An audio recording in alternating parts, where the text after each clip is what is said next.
Salam Nusantara bagi kita semua, selamat datang kembali di channel Rekonoha. Tanpa kita sadari, ada beberapa persamaan antara agama Buddha dengan agama Katolik, ya. Jadi setelah saya mengamati gitu, ternyata ada banyak ya kesamaan antara agama Buddha dengan agama Katolik. Wow, luar biasa ya. Kesamaan yang pertama misalnya, pemuka agamanya itu sangat-sangat serius gitu untuk menjadi pemuka agama. Salah contoh misalnya, pemuka agama Katolik itu seperti pastor misalnya. Pastor itu kan nggak menikah ya, sama seperti Buddha ya. Dalam agama Buddha juga biksu itu kan nggak menikah ya. Itu artinya mereka ini bukan kaleng-kaleng guys. Jadi di agama Katolik dengan agama Buddha itu, kalau mau jadi pemuka agama itu bukan persoalan yang sepele gitu ya. Jadi pemuka agama di agama Katolik ya, agama Buddha itu harus benar-benar serius gitu, meninggalkan dunia, menggunakan hawa nafsu ya, semua hal jauh dari dosa. Jadi kenapa pastor itu tidak menikah?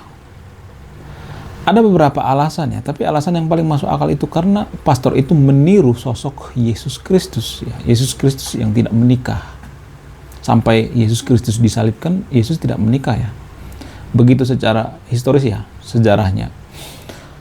Dan selain itu, pastor juga tidak menikah itu karena menahan nafsu ya, nafsu duniawi gitu. Dan tidak tergoda dengan duniawi, sehingga dia fokus untuk melayani gitu umatnya, melayani para jemaat-jemaatnya. Jadi tidak ada dalam pastor itu menggunakan jam Rolex gitu, nggak pernah ya. Saya nggak pernah melihat pastor menggunakan jam Rolex, menggunakan mobil car misalnya, atau mobil supercar misalnya ya, menggunakan mobil mewah gitu, Lamborghini gitu, menggunakan Ferrari ya, menggunakan Harley Davidson. Saya nggak pernah melihat seperti itu. Bahkan biksu sekalipun saya tidak pernah melihat biksu itu menggunakan motor Harley Davidson gitu ya, tidak pernah morotin umatnya gitu.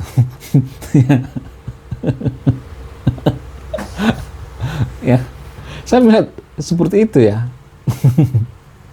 Ya, bukan seperti agama yang ada di Konoha ya. Ada agama tertentu di Konoha, saya bingung ya, baru juga pindah agama ya, sudah diangkat jadi pemuka agama, dipuji-puji gitu ya, dikata-katain jenius.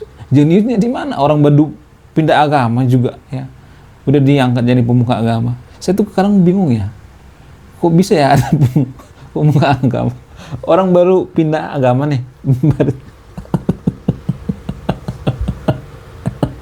Mohon maaf guys, mohon maaf.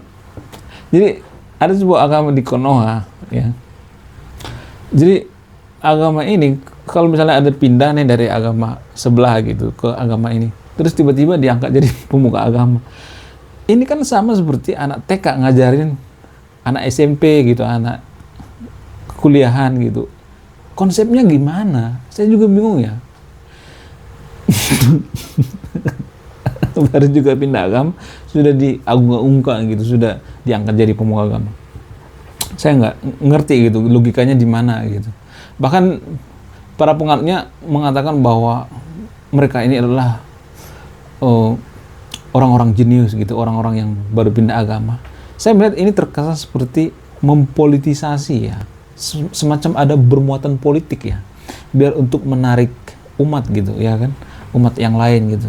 Makanya dianggap jadi pemuka agama kalau baru pindah agama gitu. Harusnya kan baru pindah agama itu ya belajar agama dong gitu, agama yang baru gitu. Misalnya nih ada agama yang lama gitu, dari Katolik pindah ke agama baru misalnya ya, dari agama Protestan pindah ke agama baru misalnya ya.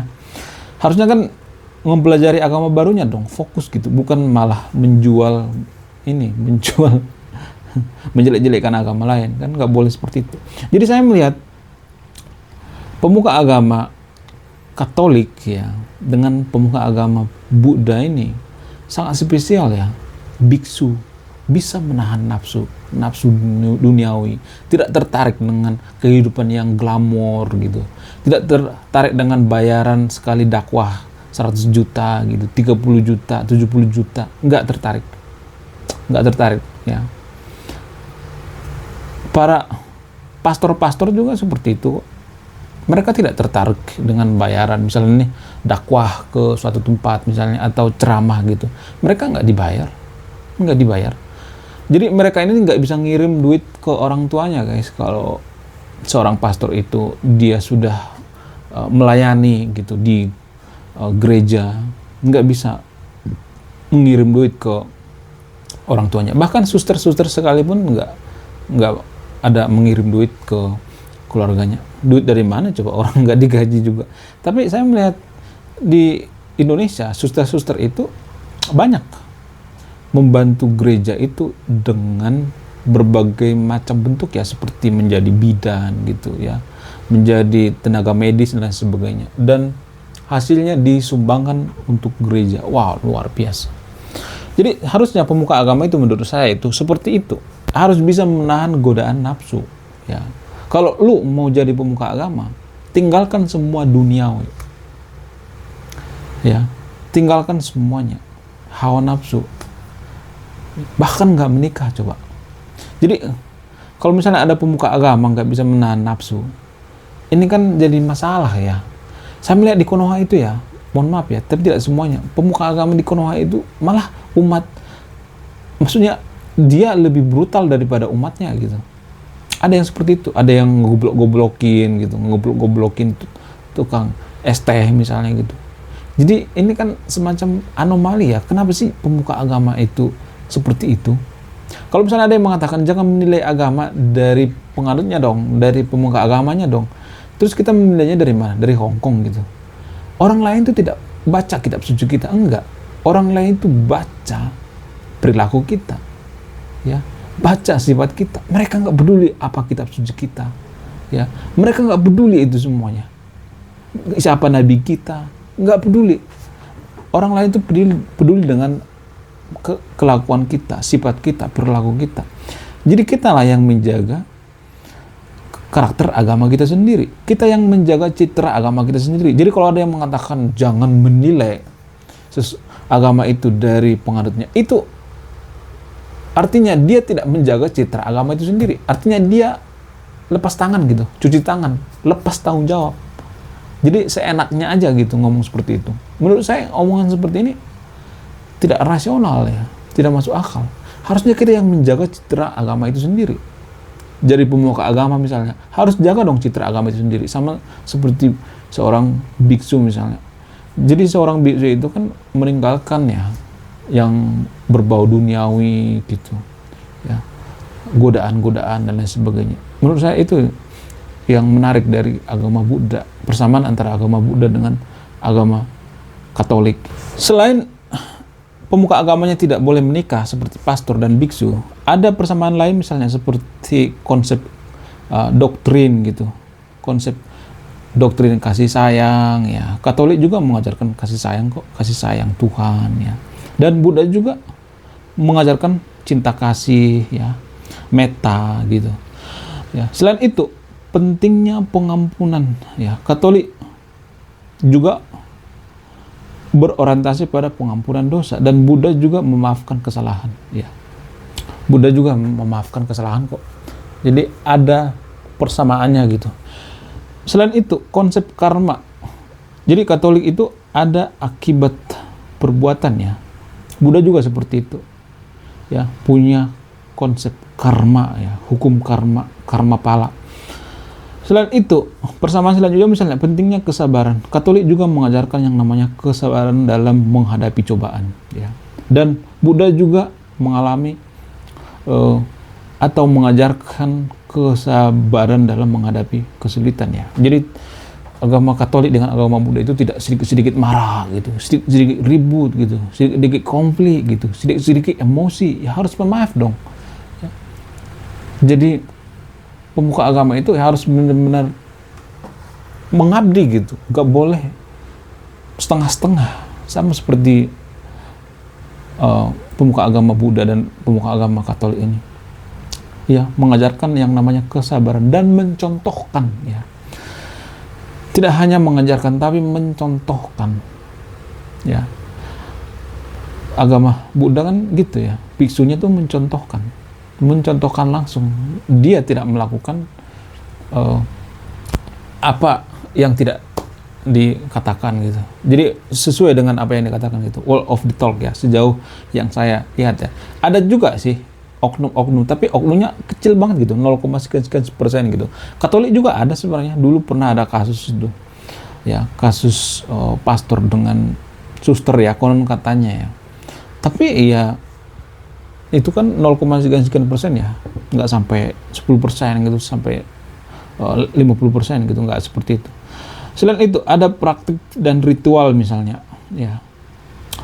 Yang pertama misalnya meditasi. Katolik ada doa kontemplatif, ya, dan Buddha juga ada meditasi, ya. Ada semacam meditasi di Katolik, cuman namanya aja yang beda-beda, ya. Kalau di Katolik disebut dengan doa, ya. Kalau di agama Buddha disebut dengan meditasi. Wow, luar biasa. Selain itu,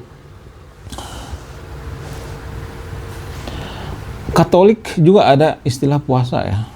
Puasa selama Lent, dan Buddha juga ada puasa selama Vasa, ya. Wow, luar biasa.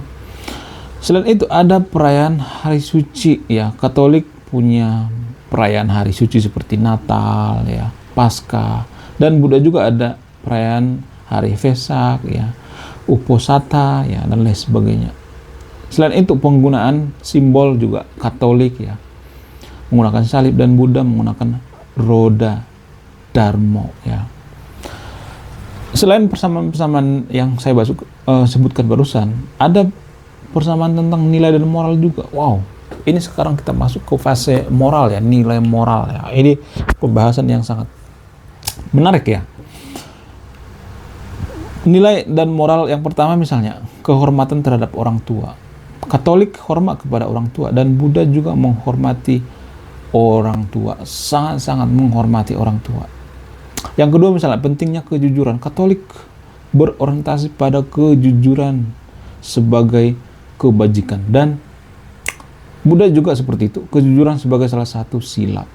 Wow, ya, luar biasa, ya. Saya melihat jarang-jarang loh seperti agama ini, ya, agama Buddha sangat rasional gitu, berorientasi pada kejujuran. Makanya saya mendirikan channel ini. Saya juga menjual yang namanya nilai-nilai kejujuran, ya. Saya akan menyebarkan virus-virus kejujuran. Karena apa? Karena kita tidak akan bisa menjadi negara maju kalau kita tidak jujur, ya. Kita tidak akan bisa menjadi negara maju kalau kita tidak jujur. Nggak percaya? Coba cek data 10 negara maju di dunia ini. Mereka adalah negara yang jujur juga. Justru karena mereka jujur bisa dipercaya, makanya mereka maju, ya. Itu poinnya, itu intinya. Selain itu, pentingnya larangan membunuh, ya. Di Katolik itu ada larangan membunuh, jangan membunuh. Dan dalam agama Buddha juga ada larangan membunuh makhluk hidup, nggak boleh. Dalam agama Buddha itu membunuh makhluk hidup sekalipun nggak boleh. Wow, luar biasa, ya. Selain itu, pentingnya kesederhanaan. Katolik itu berorientasi pada kesederhanaan sebagai kebajikan, dan Buddha juga berorientasi pada kesederhanaan sebagai jalan menuju pencerahan, ya. Makanya pemuka-pemuka agama Katolik dan Buddha itu mereka sangat sederhana. Mereka tidak menggunakan jam Rolex gitu, menggunakan mobil Ferrari gitu, menggunakan Honda Harley Davidson gitu, nggak pernah. Mereka tidak menggunakan pakaian-pakaian yang serba branded, enggak. Mereka meninggalkan duniawi. Selain itu ada persamaan tentang tokoh dan simbol juga, ya. Yang pertama, figur spiritual Katolik Yesus Kristus dan Buddha Siddhartha Gautama, ya, punya figur, ya, figur masing-masing. Yesus orang yang penuh kasih, Siddhartha Gautama orang yang damai, rasional, ya. Orang yang logis, ya. Orang yang menguasai filsafat, ya. Jadi orang-orang Buddha itu sangat jago dalam berfilsafat, ya. Orang Buddha itu jangan dipancing untuk berfilsafat. Karena apa? Karena mereka ini mendalami filsafat gitu, orang-orang Buddha ini. Selain itu, simbol kebijaksanaan. Katolik mempunyai simbol kebijaksanaan seperti Roh Kudus, ya. Buddha juga punya istilah Bodhi, ya. Selain itu, konsep surga, ya. Katolik punya surga sebagai tempat kebahagiaan, dan Buddha punya nirvana sebagai kebahagiaan tertinggi. Nirvana, ya. Di video sebelumnya saya udah bahas tentang nirvana dan agama Buddha, bodhisattva dan lain sebagainya.